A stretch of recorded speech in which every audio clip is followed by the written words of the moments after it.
Bismillahirrahmanirrahim.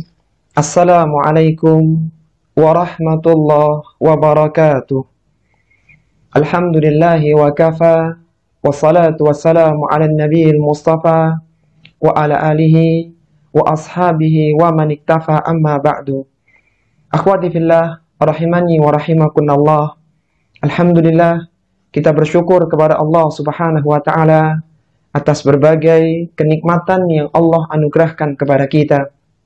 Nikmat kesehatan, nikmat waktu luang, nikmat adanya kemudahan yang Allah berikan di zaman ini, serta taufik yang Allah anugerahkan, semuanya menjadikan kita mudah untuk duduk di majelis-majelis keilmuan.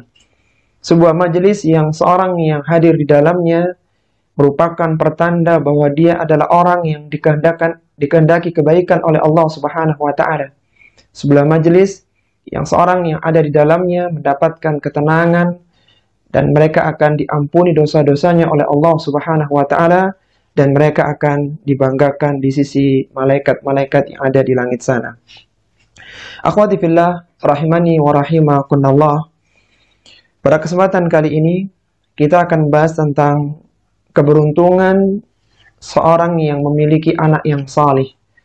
Ini merupakan mukaddimah dari persiapan mendidik anak.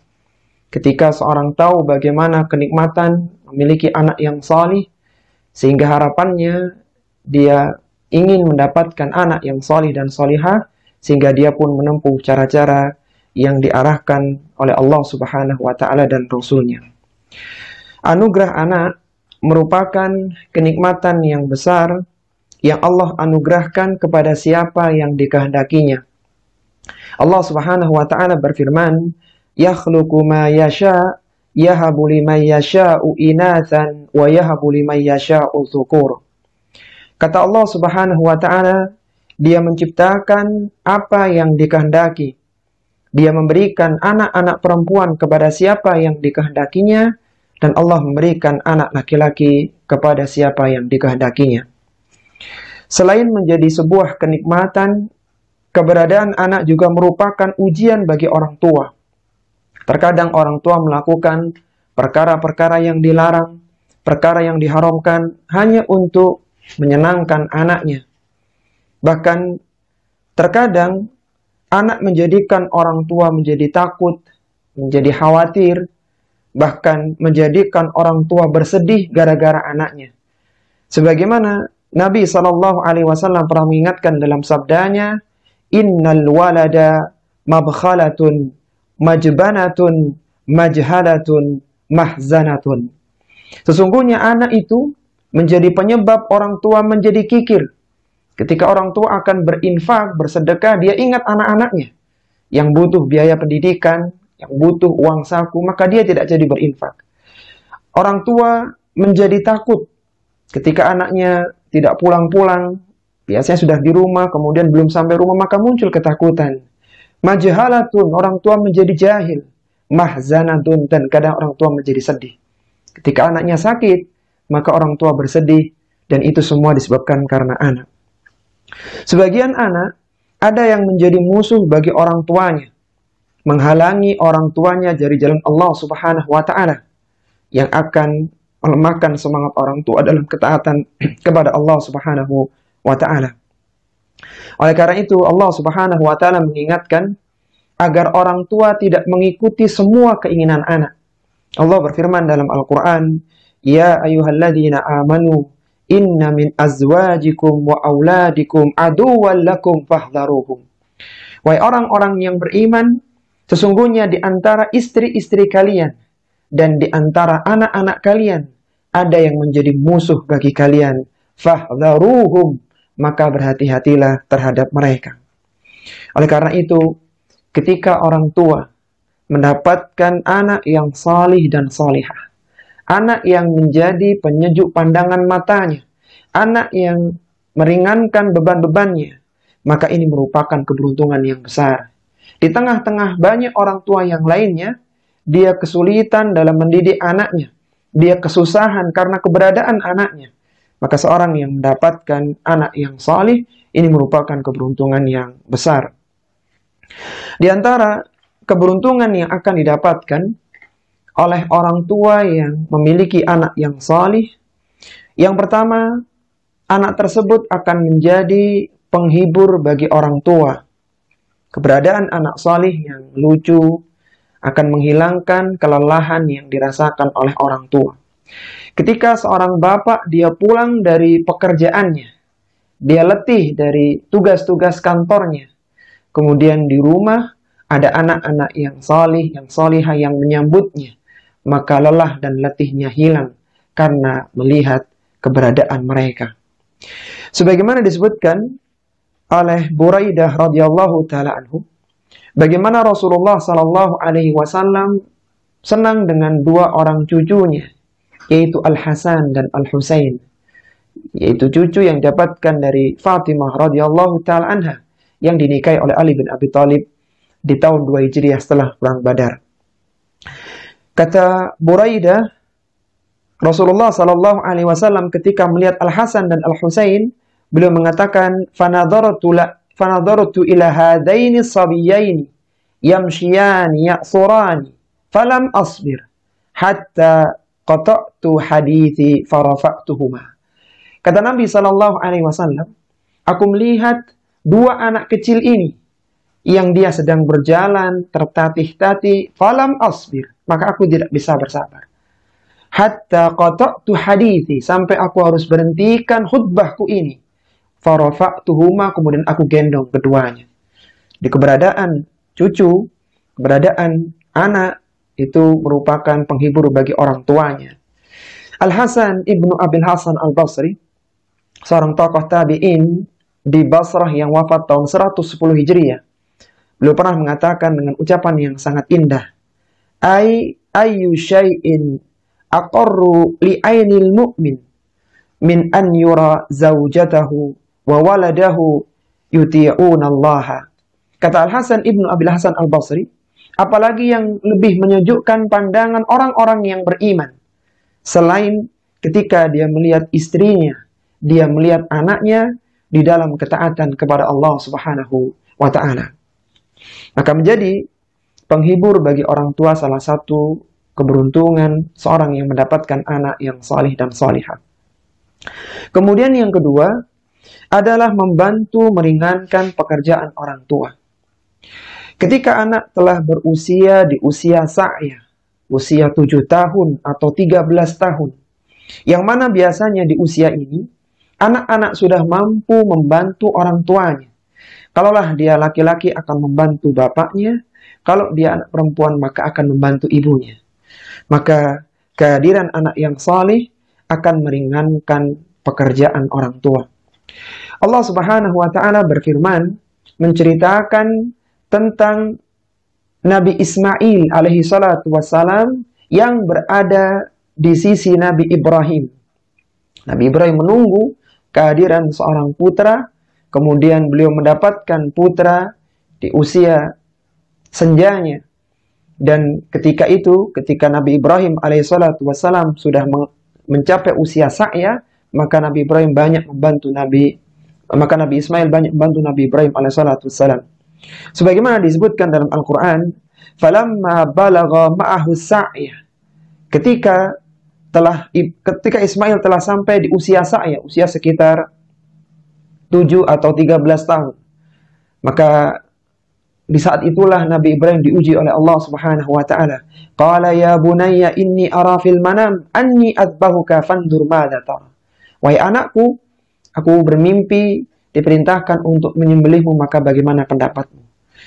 Ketika itu adalah ketika usia sa'ya. Di antara bentuk bantuan Nabi Ismail alaihissalatu wassalam kepada bapaknya Ibrahim alaihissalatu wassalam, kata Allah Subhanahu wa ta'ala, wa idh yarfa'u Ibrahimul qawa'ida minal baiti wa Ismail.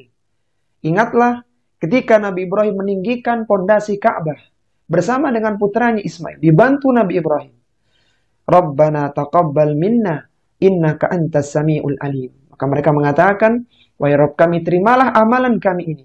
Sesungguhnya engkau adalah maha mendengar lagi maha mengetahui. Keberadaan anak yang salih akan meringankan orang tuanya. Kalaulah dia perempuan akan meringankan ibunya. Kalau dia seorang laki-laki, maka akan meringankan tugas bapaknya. Kemudian yang ketiga, keberuntungan seorang yang mendapatkan anak yang salih dan salihah akan mendatangkan pahala yang terus mengalir. Ketika seorang membesarkan anaknya dengan berbagai jerih payahnya, kemudian anak itu menjadi seorang anak yang salih dan salihah, maka setiap kebaikan yang dilakukan oleh anak tersebut, orang tua mendapatkan pahalanya. Karena orang tua memiliki andil dalam kesalihan anak tersebut. Sebagaimana Rasulullah Sallallahu Alaihi Wasallam pernah bersabda, Inna auladakum min kasbikum. Sesungguhnya anak-anak kalian adalah dari usaha kalian. Diriwayatkan dari Abu Hurairah radhiyallahu taala anhu, Rasulullah Sallallahu Alaihi Wasallam bersabda, Inna mimma yalhaqul mu'mina min amalihi wa hasanatihi ba'da mautihi. Di antara amalan yang akan menemani seorang mukmin meskipun setelah kematiannya, di antaranya adalah ilman allamahu wa nasyarahu. Ilmu yang diajarkan dan disebarkan, wa waladan salihan tarakahu, dan anak salih yang dia tinggalkan. Dalam hadis yang masyhur, Rasulullah sallallahu alaihi wasallam bersabda, "Idza matal insanu inqata'a anhu amaluhu." Ketika seorang manusia meninggal dunia, maka terputuslah semua amalannya.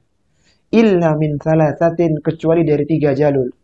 Illa min sadaqatin jariyatin, dari sedekah jariahnya, au ilmin yuntafa'u bihi, atau ilmu yang dimanfaatkan oleh orang lain, au waladin salihin yada'ulah, atau dari anak salih yang senantiasa mendoakannya. Kemudian keberuntungan yang keempat adalah meninggikan derajat orang tua di surga. Bisa jadi orang tua dengan kesibukannya, suami dengan mencari nafkah untuk keluarganya, istri dengan menyiapkan urusan logistik dan hal-hal yang lainnya, maka amalan mereka bisa jadi tidak banyak. Tapi ketika dia memiliki anak yang saleh, yang senantiasa mendoakan orang tuanya, maka derajat orang tua bisa diangkat oleh Allah Subhanahu wa taala di surga. Disebutkan dalam riwayat dari Abu Hurairah radhiyallahu taala anhu, Nabi sallallahu alaihi wasallam bersabda, "Innar rajula la turfa'u darajatuhu fil jannah." Sesungguhnya ada seorang laki-laki yang Allah tinggikan derajatnya di surga. Fayaqulu, maka orang ini mengatakan, karena dia tidak merasa memiliki banyak amalan, kata dia, "Anna hadha." Ya Allah, dari mana aku mendapatkan amalan, aku mendapatkan tingkatan yang tinggi ini? Fayuqalu, maka dikatakan, "Bistighfari waladika laka." Ini semua karena istighfar, karena permohonan ampunan anakmu untukmu. Kalaulah dia bukan anak yang salih, maka dia tidak akan mendoakan orang tuanya. Kemudian yang kelima, yang terakhir, di antara keberuntungan yang akan dirasakan oleh orang-orang yang beriman yang mendapatkan anak salih dan salihah adalah mereka akan dikembalikan, disatukan ketika di surga. Sebagaimana mereka dikumpulkan bersama ketika di dunia, maka mereka akan disatukan bersama ketika di surga dalam satu tingkatan. Betapa bahagianya ketika bapak, ibu, dan anak-anaknya berkumpul dalam satu tingkatan di surga. Daripada ketika seorang suami dan istri berada di surga, sedangkan na'udzubillah anak-anaknya berada di neraka. Wal'iyadzubillah. Allah Subhanahu wa ta'ala berfirman, "Walladzina amanu wattaba'athum dzurriyyatuhum biimanin alhaqna bihim dzurriyyatahum wama alatnahum min amalihim min syai' kullu imri'in bima kasaba rahin." Kata Allah Subhanahu wa ta'ala, orang-orang yang beriman dan keturunan mereka yang mengikuti dalam keimanan. Orang tuanya orang yang beriman, anak-anaknya pun juga anak-anak yang beriman kepada Allah Subhanahu wa ta'ala. Maka kata Allah, "Alhaqna bihim dzurriyyatahum." Kami akan pertemukan mereka dengan keturunan-keturunan mereka. Ketika seorang telah mendapatkan kenikmatan, maka yang terpikir adalah bagaimana keluarganya, bagaimana anaknya. Kita bisa bayangkan ketika orang tua sedang makan makanan yang nikmat, yang wazat, maka yang terpikir bagaimana anakku di rumah, bagaimana keluargaku di rumah. Ketika mereka disatukan dalam suatu tempat, maka mereka berbahagia. Maka kata Allah, wa ma alatnahum min amalihim min syai', itu tidak mengurangi sedikit pun dari pahala mereka. Kullu mri'in bima kasaba rahin, setiap orang akan terikat dengan apa yang telah diusahakannya. Baik, setelah kita tahu bahwa itulah keberuntungan seorang yang mendapatkan anak yang salih dan salihah, maka yang menjadi pertanyaan, bagaimana kiat untuk mencetak anak-anak yang salih dan salihah? Bagaimana mewujudkan mendapatkan anak-anak yang salih dan salihah? Di antara kiatnya, yang pertama, berupayalah menjadi orang tua yang salih terlebih dahulu. Jadi sebelum antunna mencetak, melahirkan generasi yang salih dan salihah, maka antunna harus menyolehkan diri terlebih dahulu, menjadi wanita yang salihah. Ketika orang tua ingin memiliki anak-anak yang salih, maka dia harus berupaya untuk menjadi orang tua yang salih pula. Betapa banyak orang yang memiliki anak yang salih, anak yang taat dalam beragama, tapi orang tuanya bukan orang tua yang baik dalam agama. Maka bukan kebahagiaan yang ia dapatkan, tapi justru kebencian. Dia tidak senang anaknya menggunakan jilbab, dia tidak senang anaknya melakukan ketaatan dan semisalnya, karena orang tuanya tidak salih. Sehingga ketika seorang memimpikan ingin mendapatkan anak yang salih dan salihah, dia harus berusaha untuk menyolehkan diri sendiri terlebih dahulu. Karena kesalihan orang tua merupakan penunjang terbesar kesalihan anak keturunannya. Apa kata Syekh Abdurrahman bin Nasir As-Sa'di rahimahullahu ta'ala dalam kitabnya Taysirul Karimir Rahman fi Tafsir Kalamil Mannan? Beliau mengatakan dengan ucapan yang sangat indah, yang semoga ucapan ini menyadarkan para ummahat dan akhwat tentang pentingnya menjadi seorang wanita yang salihah. Kata beliau rahimahullahu ta'ala, inna salahal walidina bil ilmi wal amali min a'zamil asbabi li salahi auladihim. Syekh Sa'di rahimahullahu ta'ala, seorang ulama yang wafat tahun 1376 Hijriah, beliau mengatakan, sesungguhnya kesalihan orang tua di dalam ilmu dan amal. Orang tuanya dulu rajin belajar dan mengamalkan ilmu yang telah dipelajarinya. Kata beliau, min a'zamil asbab, menjadi sebab terbesar li salahi auladihim, untuk kesalihan anak-anak mereka. Kalaulah antunna bermimpi punya anak yang hafal Al-Quran, maka antun harus sedikit demi sedikit menghafal Al-Quran. Kalaulah antunna ingin anak-anak antunna ahli dalam bidang hadis, maka antun harus belajar ilmu hadis. Dan demikian seterusnya. Karena kesalihan orang tua menjadi sebab terbesar kesalihan anak-anaknya. Betapa banyak ulama-ulama terlahir dari orang tua yang salih, yang baik. Syekhul Islam Ibnu Taimiyah rahimahullahu ta'ala, dikatakan oleh para ulama, kakeknya itu seperti bintang, bapaknya seperti rembulan, dan Syekhul Islam seperti matahari. Artinya bapaknya itu seorang ulama yang bercahaya, meskipun cahayanya seperti cahaya bintang. Kemudian dia punya anak seperti rembulan, cahayanya, seorang ulama. Dan lahirlah Syekhul Islam Ibnu Taimiyah yang bercahaya, yang cahayanya menerangi alam semesta. Siapa Al-Imam Al-Bukhari rahimahullah ta'ala? Al-Imam Al-Bukhari adalah seorang anak yang terlahir dari keluarga yang salih. Bapaknya tidak pernah memasukkan harta syubhat sedikit pun di dalam kekayaannya, sehingga lahirlah seorang Bukhari yang salih, yang baik, sehingga dia menjadi ulama hadis. Dan demikian pula ulama-ulama yang lainnya, mereka lahir dari orang-orang yang salih, dari orang-orang yang taat beragama. Kemudian yang kedua, kiat untuk mencetak anak yang salih dan salihah adalah mengajarkan tauhid kepada anak. Meskipun usia mereka masih dini, masih anak-anak, maka diajarkan tentang Allah Subhanahu wa ta'ala, tentang tauhid. Ketika minta, maka minta kepada Allah, dan demikian seterusnya. Lihatlah bagaimana Rasulullah Sallallahu Alaihi Wasallam mendidik Abdullah bin Abbas. Abdullah bin Abbas adalah putranya Al-Abbas, paman beliau.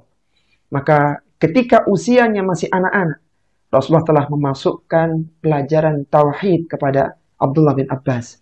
Sehingga Abdullah bin Abbas ini adalah sahabat kelima terbanyak yang meriwayatkan hadis Nabi Sallallahu Alaihi Wasallam dan sahabat pakar tafsir kedua setelah Abdullah bin Mas'ud radhiyallahu taala. Apa kata Nabi Sallallahu Alaihi Wasallam kepada Abdullah bin Abbas yang masih kecil? Beliau mengatakan, ya gulam, inni u'allimuka kalimatin. Wahai anakku, wahai anak kecil, aku akan ajarkan kepadamu beberapa kalimat. Ihfadillaha yahfazka. Jagalah Allah Subhanahu wa taala, niscaya Allah akan menjagamu. Anak kecil ketika dia merasa ketakutan, maka dia akan berlindung kepada orang tuanya. Dia akan berlindung kepada kakaknya. Dia butuh penjagaan. Maka Rasul ajarkan, ihfadillaha yahfadka. Kalaulah engkau menjaga Allah Subhanahu wa taala, niscaya Allah akan menjagamu. Yang menjagamu bukan lagi orang tuamu atau kakakmu, tapi yang menjagamu adalah Rabb yang telah menciptakanmu.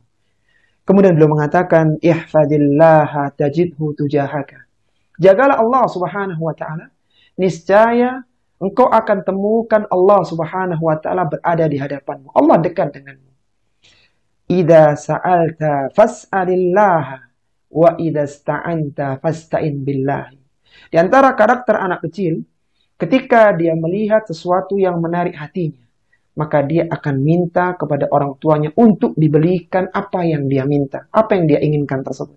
Maka Nabi mengajarkan, idza sa'alta fas'alillah.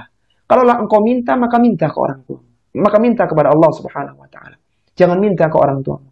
Wa idza sta'anta fasta'in billah. Ketika engkau minta perlindungan, minta pertolongan, maka mintalah kepada Allah Subhanahu wa taala. Ditanamkan seperti ini.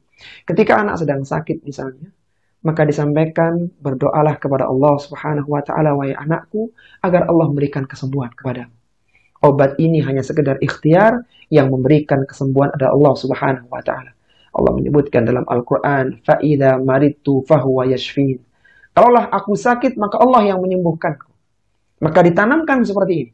Ketika orang tua ingin memberikan hadiah kepada anaknya, ingin memberikan sepeda misalnya, maka sampaikan, wahai anakku, mintalah kepada Allah rizki, agar orang tuamu mendapatkan rizki, maka engkau akan aku berikan sepeda.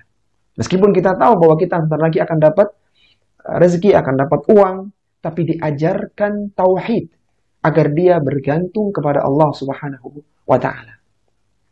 Kemudian yang ketiga adalah mengajarkan adab-adab Islam. Misalnya diajarkan makan dengan duduk, diajarkan makan dengan tangan kanan, kemudian diajarkan doa ketika makan, di antara caranya adalah dengan mengucapkan basmalah. Maka ini dibiasakan di anak-anak kita ya. Dan pembahasan adab ini sangat luas sekali. Salah satu ya yang perlu diajarkan oleh para ummahat kepada anaknya adalah doa setelah makan. Salah satunya. Yang ini memiliki keutamaan yang sangat luar biasa.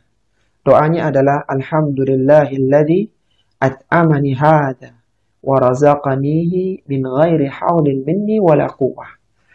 Segala puji bagi Allah yang telah memberikanku makanan ini dan telah memberiku rizki tanpa daya dan upaya dari diriku. Apa keutamaan seorang anak yang membaca doa ini setelah dia makan kenyang dengan hidangan yang halal ya?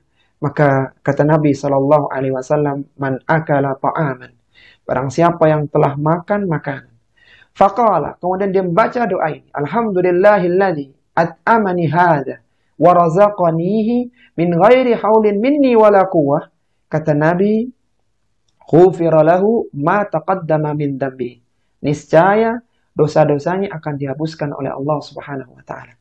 Jadi subhanallah, perutnya kenyang dan dosa-dosanya diampuni oleh Allah Subhanahu wa taala. Di antara yang perlu diajarkan pula adab tentang berpakaian. Bagaimana mulai memakai pakaian dari bagian yang kanan terlebih dahulu, kemudian juga membaca doa ketika mengenakan pakaian, alhamdulillahilladzi kasani hadzal thawba wa razaqanihi min ghairi haulin minni wala quwwah. Yang kata Nabi sallallahu alaihi wasallam keutamaannya, ghufira lahu ma taqaddama min dambihi wa ma ta'akhkhar. Akan diampuni dosanya yang telah lalu dan yang akan datang. Dia menggunakan pakaian tetapi dosa-dosanya diampuni oleh Allah Subhanahu wa taala.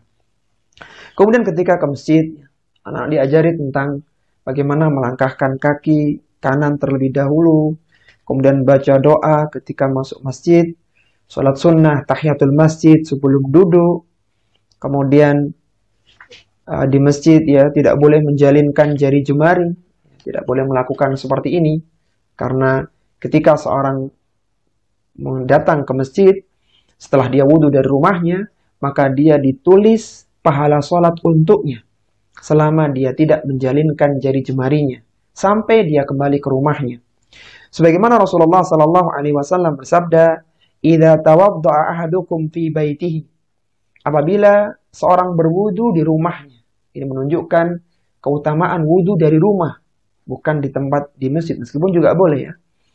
Tsumma atal masjidah, kemudian dia datang ke masjid, kana fi salatin, maka akan dituliskan pahala salat untuk dirinya, hatta yarji'a, sampai dia pulang ke rumahnya.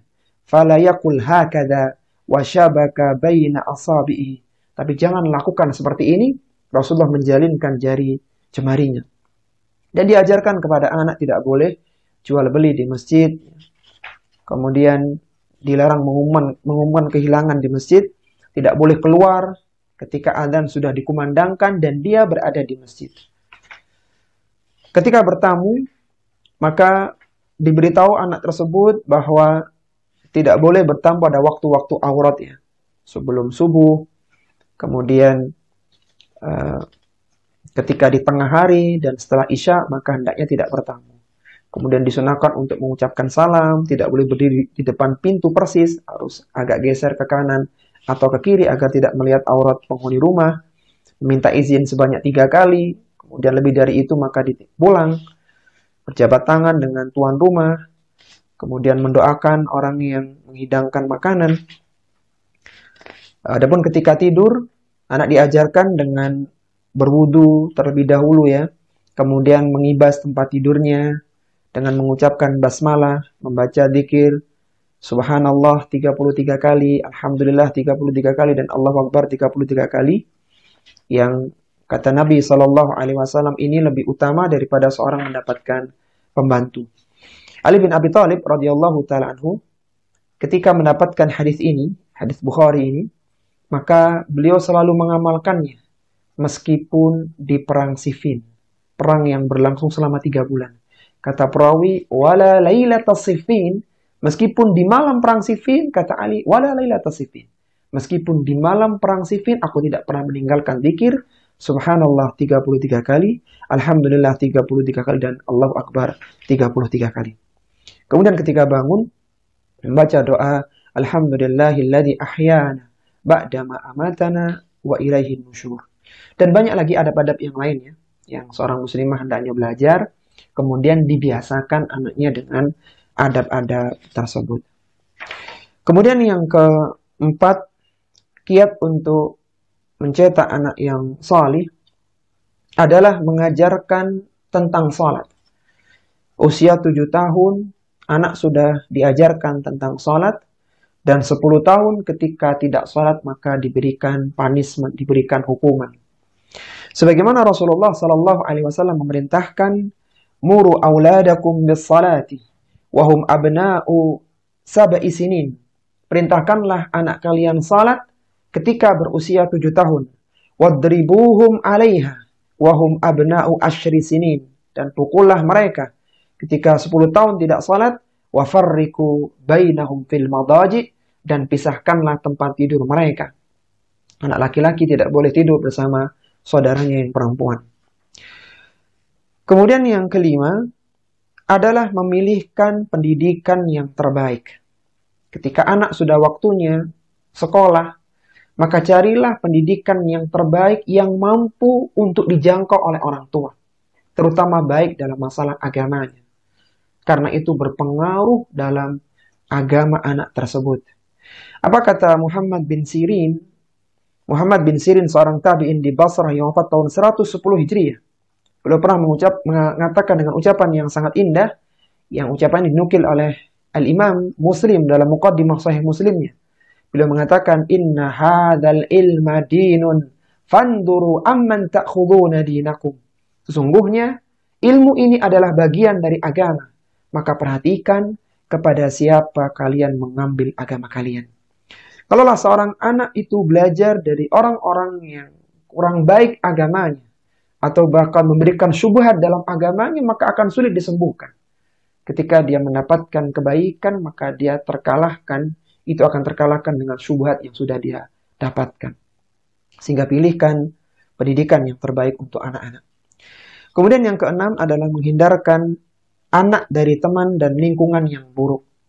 Ketika antunna memilih tempat tinggal, maka perhatikan bagaimana tetangga sekitar, bagaimana warga sekitar, bagaimana anak-anak di sekitar itu. Termasuk juga carikan teman-teman bermain anak-anak ini yang baik. Jadi agar dia tidak terpengaruh keburukan dari temannya. Karena perilaku anak banyak dipengaruhi oleh temannya. Sebagaimana Rasulullah SAW bersabda, "Al-mar'u ala dini khalilihi, falyandur ahadukum man yukhalil." Sesungguhnya agama seseorang itu tergantung pada temannya. Maka lihatlah kepada siapa kalian berteman. Kemudian yang ketujuh, di antara kiat untuk menjadikan anak saleh yang terakhir adalah mendoakan anak-anak agar menjadi anak yang saleh dan salihah. Karena doa antunna adalah doa yang mustajab untuk anak-anak antunna. Karena doa antunna kepada anak akan dikabulkan oleh Allah Subhanahu wa taala. Sebagaimana Rasulullah sallallahu alaihi wasallam bersabda, "Thalathu da'awatin mustajabatun la syakka fihinna." Ada 3 doa yang mustajab yang tidak ada keraguan padanya tentang kemustajabannya. Apa 3 doa itu? Yang pertama adalah da'watul mazlum. Doanya orang yang terzalimi kepada orang yang menzaliminya. Bahkan disebutkan dalam riwayat yang lainnya, walau kana kafiran. Meskipun yang menzalimi itu seorang muslim dan yang dizalimi itu orang kafir, maka doa orang kafir akan dikabulkan oleh Allah Subhanahu wa taala karena dia sedang dizalimi. Kemudian yang kedua, wada'watul musafir. Doanya orang yang sedang dalam pepergian. Dan yang ketiga, wada'watul walidi ala waladihi. Doanya orang tua kepada anaknya. Bayangkan, misalnya antunna sedang safar, sedang luar kota, kemudian antunna berdoa untuk anak-anak. Maka antunna berkumpul 2 potensi terkabulnya doa. Sedang safar dan doanya kepada anak. Sehingga hendaknya seorang ummahat, seorang ibu, tidak mengucapkan kepada anaknya kecuali kebaikan. Hati-hati ketika emosi, ketika marah, jangan mengucapkan keburukan. Karena bisa jadi ucapan itu menjadi keburukan bagi anak di masa depan. Wal'iyadzubillah. Di antara doa yang bisa dibaca adalah Rabbi habli minas salihin, atau Rabbana hablana min azwajina wa dzurriyyatina qurrata a'yun waj'alna lil muttaqina imama, dan doa-doa yang lainnya. Ana mohon maaf kalau ada hal yang kurang berkenan. Wassallallahu ala nabiyyina Muhammadin wa ala alihi wa sahbihi wasallam. Subhanakallahumma wa bihamdika asyhadu an la ilaha illa anta astaghfiruka wa atubu ilaik. Wa akhiru da'wana anil hamdulillahi rabbil alamin. Wassalamu alaikum warahmatullahi wabarakatuh.